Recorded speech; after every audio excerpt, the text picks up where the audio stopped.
रूस ने यूक्रेन पर अपना अब तक का सबसे बड़ा हमला कर दिया है। रूस ने अब यूक्रेन के पूर्वी हिस्से में डिप्रोपेट्रोव शहर पर चढ़ाई कर दी है। पिछले 3 साल से छिड़े रूस यूक्रेन युद्ध में यह इलाका अछूता था, जिसे अब तक रूस ने नहीं छुआ था। यह पहली बार है जब रूस ने यूक्रेन के शहर पर हमला किया है। दनीप्रो नदी के किनारे बसा डिप्रोपेट्रोव यूक्रेन का ऐतिहासिक शहर है। यूक्रेन का इंटरनेशनल एयरपोर्ट भी इसी शहर में मौजूद है, जहां से सिविल आवाजाही होती है, जबकि यूक्रेन के कई महत्वपूर्ण औद्योगिक और खनन केंद्र भी इसी शहर में मौजूद हैं। रूस ने अब तक इस शहर पर हाथ नहीं डाला था, लेकिन यूक्रेन के रूस के भीतर घुसकर ऑपरेशन स्पाइडर को अंजाम दिए जाने के बाद रूस ने इसके सबसे महत्वपूर्ण और बड़े शहर पर भयानक हमले को अंजाम दिया है। रूस का यह हमला इतना बड़ा है कि इसने यूक्रेन में हाहाकार सा मचा दिया।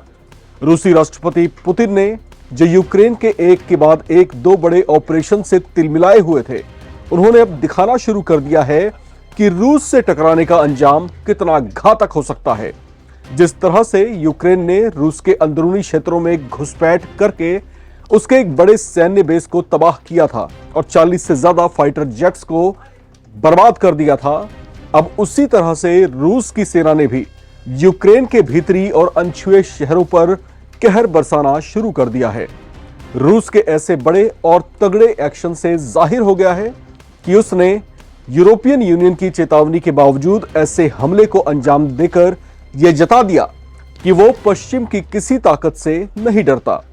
रूस ने यूक्रेन के क्षेत्र में टारगेट अटैक्स कर घातक मिसाइलों की बौछार की है, जबकि विस्फोटकों से लदे 450 से ज्यादा ड्रोन्स को भी लॉन्च किया है।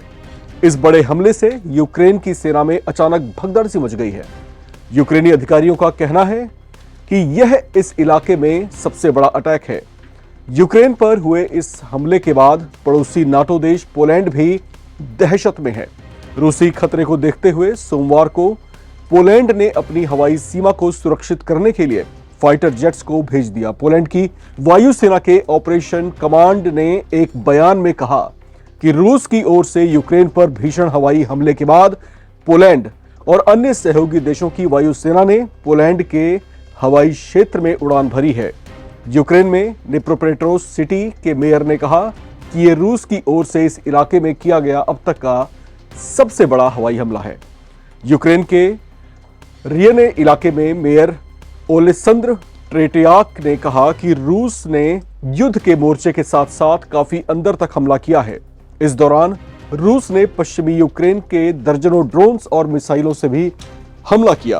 उन्होंने कहा कि ये रूस की ओर से इस इलाके में किया गया अब तक का सबसे बड़ा अटैक है, क्योंकि पिछले 3 साल से जो गतिरोध था उसमें ऐसा हमला नहीं हुआ था। हाल के दिनों में रूस और यूक्रेन ने एक दूसरे पर हमले तेज कर दिए हैं। इससे यूरोप में दूसरे विश्व युद्ध के बाद इस सबसे बड़े युद्ध में संघर्ष विराम होता फिलहाल नहीं दिख रहा। पोलैंड यूक्रेन का सबसे करीबी सहयोगी देश है और यूक्रेन को भेजे जाने वाले पश्चिमी हथियारों का लॉजिस्टिक हब भी कहा जाता है। इस हमले के बाद से यूरोपियन यूनियन के चढ़ावे पर रूस को आंखें दिखाने वाले यूक्रेन के राष्ट्रपति ज़ेलेंस्की भी मौन हैं। हालांकि इस बड़े अटैक से सन यूक्रेन ने थोड़ा थमकर एक चौंकाने वाला बयान जरूर दिया है। यूक्रेन की खोर्तित्सिया फोर्सेस के प्रवक्ता विक्टर त्रेहुबोव ने कहा कि रूसी लगातार ये झूठ फैला रहे हैं कि उनकी सेना पोक्रोवस्क और नोवोपावल्स्का के इलाकों में नेप्रोपोटिस शहर तक घुस चुकी है, जबकि ये सच नहीं है। ये अपने आप में कॉन्ट्रडिक्शन है, क्योंकि पहले कहा गया कि अटैक हुआ और अब कहा जा रहा है कि अटैक नहीं हुआ। वैसे इस पूरे इलाके को लेकर यूक्रेन के बड़े नेताओं और आर्मी के अधिकारियों की ओर से अब तक कोई जवाब फिलहाल नहीं है।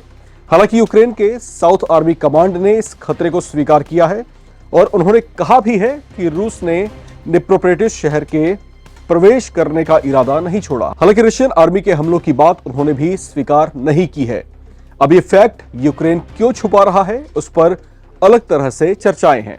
कुछ दिन पहले ही रूस पर यूक्रेन के सबसे बड़े अटैक और 40 बॉम्बर्स की तबाही ने रूस के राष्ट्रपति पुतिन के गुस्से को उबाल दिया था।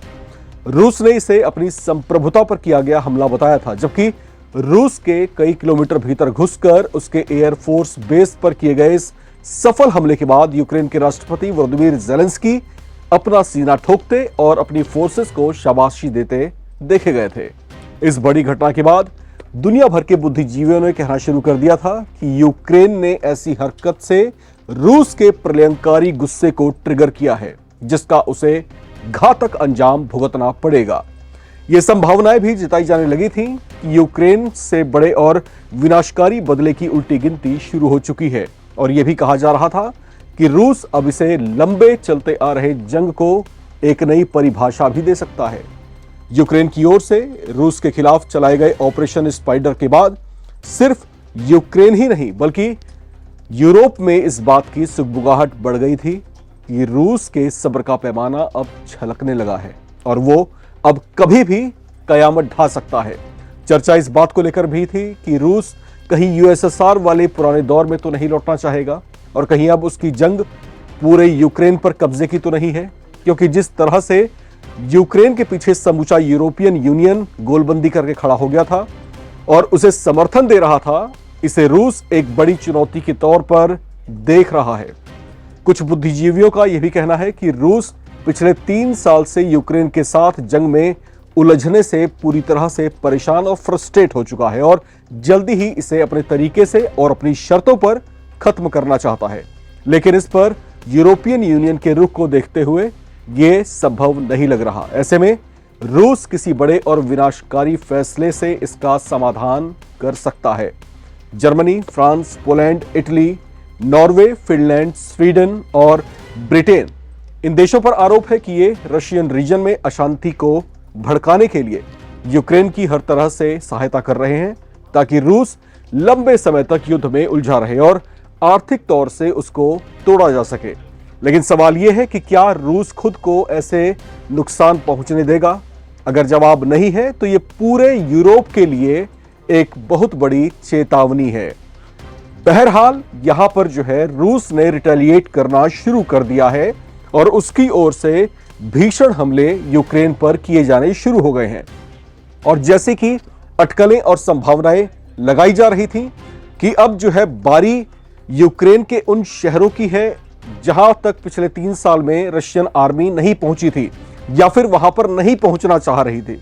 लेकिन जिस तरह से यूक्रेन लगातार टीज कर रहा है और रूस के गुस्से को जिस तरीके से भड़का रहा है, अब रूस चाहेगा कि जल्दी ही इस पूरे गतिरोध का समापन हो, लेकिन उसके अपने तरीके से हो। फिलहाल उसने जो है अब उन महत्वपूर्ण इलाकों में चढ़ाई करनी शुरू कर दी है जहां पर यूक्रेन के बड़े खदान हैं, जहां से उसके रेयर ऑफ रेयरेस्ट मिनरल्स निकाले जाते हैं और ये जो है यूक्रेन की अर्थव्यवस्था की स्पाइन कहा जाता है। अब यहां पर अगर यूक्रेन घुसता है, वहां पर इन्फिल्ट्रेट करता है और वहां पर जाकर के इस तरीके से कहर बरपाता है, तो ये कहीं ना कहीं एक संकेत भी दे रहा है कि रूस का मूड अब कुछ बदला हुआ है।